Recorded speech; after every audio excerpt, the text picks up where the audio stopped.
Into the supposed weak side of the bracket, but we have a banger on our hands in the quarterfinals. It's the Czech Republic, it's the Danes. Who's going to come out on top to the semis? We'll take a little look next. That's right, folks, back once again with another match preview. Looking forward to Czech Republic up against the Danes at the Baku Stadium over in Azerbaijan. And we'll get to that in just 1 second. If you're new, where have you been, boys? Smash your subscribe button and you're bang up to date with all things Euro 2020 related, Blackburn Rovers related. Well, football related, we're going to know here, boys. No one Ruskies of goodness gracious me.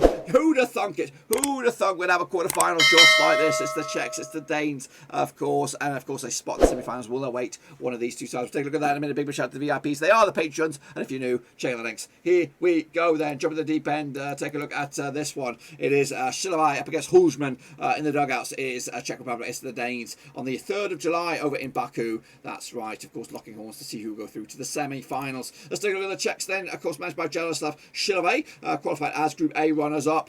They've done that back on the 14th of November 2019. They've been at the Euros 9 times as a past. That might be as an independent nation as the Czech Republic or Czechoslovakia. It might be as the Czech Republic. I don't know. They've been currently ranked FIFA-wise 40th in the world. This has been their journey so far. As one of the unlucky losers, the Czechs go through as third place in Group D alongside England and Croatia, who now, of course, are out. England could join them. We'll see about that later today. Whenever you see this video, it might already happened. Of course, their resume started with a 2-0 win against the Scots, picked up a draw against the Croatians, lost to England, and of course picked up a 2-0 win against the Dutch. A little bit favoured, of course, with that red card. Just bear that in mind when you make your picks. Yeah.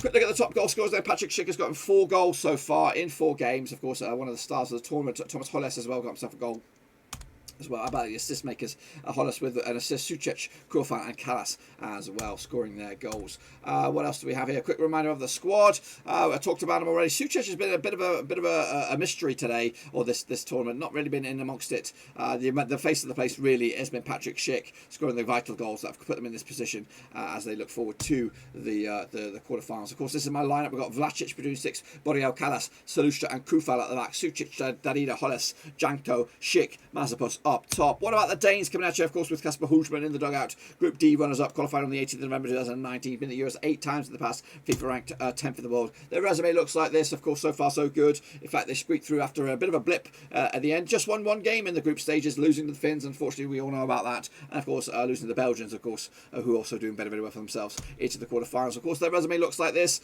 Yep, a blip there, but they bounced back with a 4-1 win against Russia and a 4-0 win against the Welsh. Back-to-back games with 4 goals scored. And, of course, what's that, 10 goals scored in total? No, 9 goals scored. I can't bloody count. How about the goals then? Coming at you, Joachim Mahler's got 2, Poulsen's got 2, Dolberg's got 2, Brathwaite, Christensen and Damsgaard also got a goal as well. As for the assists coming at you, Hulsberg's got 3, Jensen's got an assist, Cornelius and Damsgaard's also got assists as well. What about the recap of the squad here?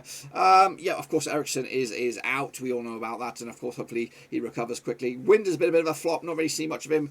To be fair, Dolberg, again, I slammed him at the start. If probably played himself into the starting lineup on this one. But I'm going to go with this. Schmeichel, Vestergaard, Christensen, Kajar, Vass, Hulsberg, Delaney, Mahler, Damsgaard, Poulsen, Brathwaite.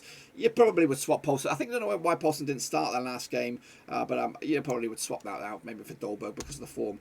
These two sides have 8 times since the year 2000. 2 wins for the Czechs, 1 for the Danes. 5 draws is very tight. The biggest win for the Danes over the Czechs was a 3-0 win. Meanwhile, the biggest win for the Czechs over the Danes was also a 3-0 win. In fact, the Czechs have actually scored 8 goals in those 8 games, which was around about 1 goal a game ratio. On the flip side, the Danes have only scored 6 goals against the Czechs in those 8 matches, 0.75 goals a game ratio. They both go into this in identical form as well, losing twice in the past 6 games, 58% form. They put a vote out there, 629 years made a vote, 72% gone with the Danes, 28% gone with the Czechs on this one to see who will go through to the semi-finals. What about the odds for the title, though? The Danes are actually 10-1 for the title. We actually have, who else? So we have the Czechs 28-1 at the moment, of course, to lift the bloody thing as well.